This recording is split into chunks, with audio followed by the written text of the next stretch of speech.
Magandang araw po sa inyong lahat mga kaibigan. Nandito tayo ngayon sa San Vicente, Cauen, Masbate. Nandito po tayo sa aking munting hideout. Kasama natin ngayon si Boy Umang. Nandyan, naglilinis ng panggatong namin mga kaibigan. Dadalhin namin yan doon sa may kalsada upang gawin nating panggatong yan. Kahoy. Sanga ng puno ng yug. Tour ko po kayo sa ating munting pinaroroonan ng aking hideout yan.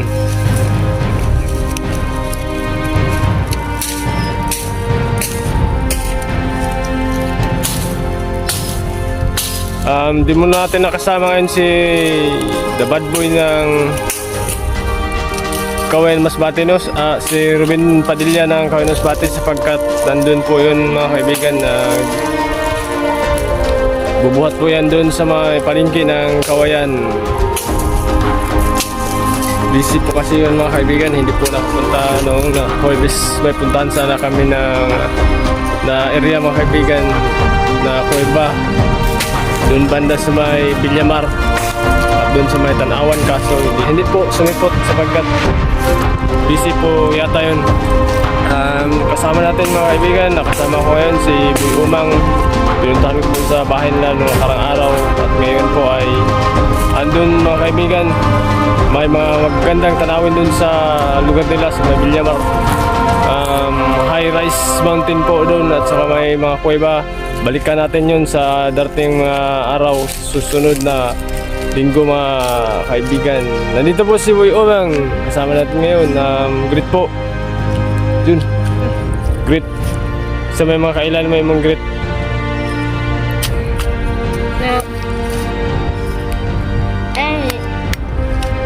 Ayun. Sa inyo? Yung mga kaila ba, yung mga greet mo? Amigo? Oo. Ang amigo ko si Jiswa at si Sa Abilido. Lida. Kayon. Bisa pagit. O aking kuya na Abalye. Kawayan sa Villamar, katoy mo mga tagsad to. Si Juan Junior Abalye. O Rinan Min Luso. Okay, shout out nga pala kay Dante Rosas dyan sa Maynila, no? At saka kay JR Mulotero na ating taga subaybay. Fans po natin yan, si JR Mulotero. Shout out po sa inyo bro. At saka kay Juvenil Bulandrina dyan sa Maynila. Shout out po. At saka kay si Bobby Lan, kay Tito Arthur Ilalan, kay Auntie Nancy sa Tornino. Pati na rin sa dalawa kong kapatid dyan, kay Angie at Ando. Shout out po sa inyong dalawa dyan. Masisipag na aking mga ate dyan sa Maynila na hanggang sa kasalukuyan ay nagtatrabaho pa rin. Shout out din sa kay Ruben Padilla ng Cauen, Masbate, pati na kay Bibot Pianyar sa kay Ronit Retuerto. Nandito po tayo ngayon sa munti kong hideout. Makakasama natin ngayon si Boy Umang. Nanguha po kami ng panggatong upang dalhin po natin dun sa may kalsada. 1 kilometro lang po ang distansya mula rito. Sa susunod na mga linggo na vlog natin ay puntahan po natin yung lugar nila na Boy Umang, na maganda rin na mga view dun, mga tanawin na high-rise mountain, at mayroon ding kuweba daw doon na ating papasukin. Okay po, dyan na muna nagtapos ang ating vlog sa ngayon, pero bago yan, itutur muna ko muna kayo dito sa aking munting hideout.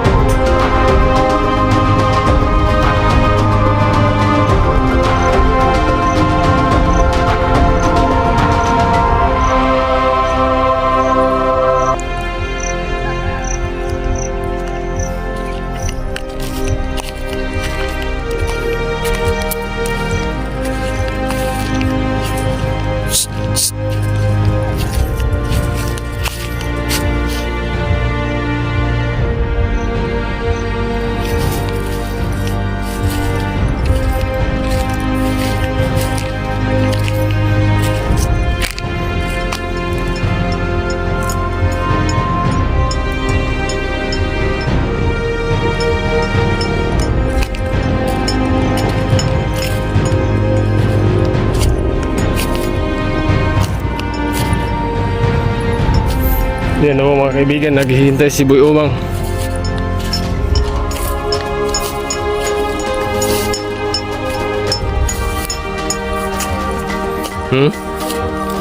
Ah.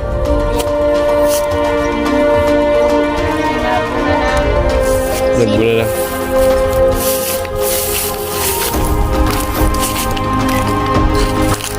Po ang paligid ng munting hideout natin mga kaibigan.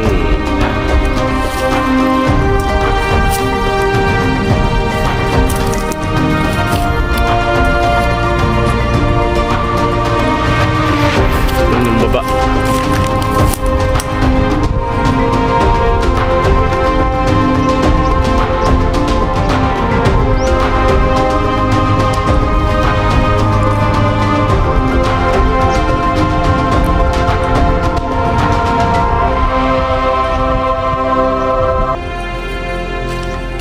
Nasa baba tayo na bahagin to.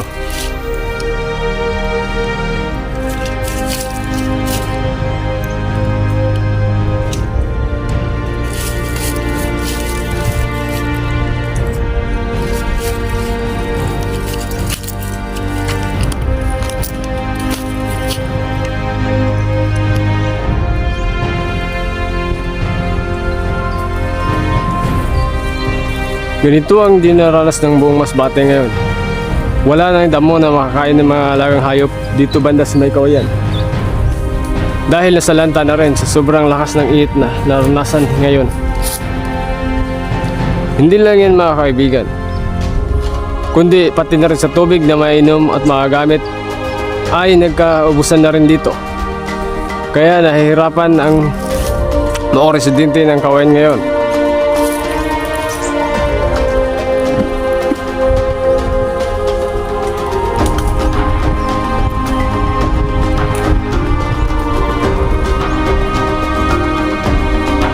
Kaya ang iba ay kanya-kanya diskarte lang. Ang iba ay pinapakain na lang nila ng trigo ang kanilang mga alagang baka at kalabaw kabayo. Ang iba naman ay kinukumpayan na lang nila. At galing pa dun sa malayong lugar, kinukuha nila ang damo. At yung iba ay binibili pa dun.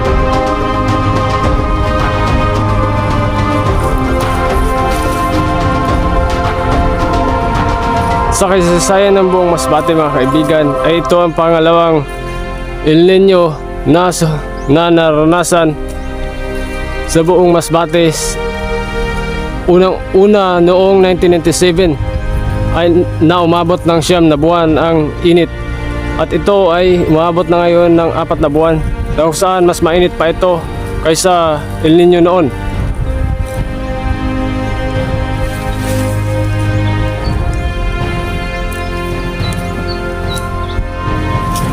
Pati ang mga puno dito sa Masbate mga kaibigan ay nasalanta na rin.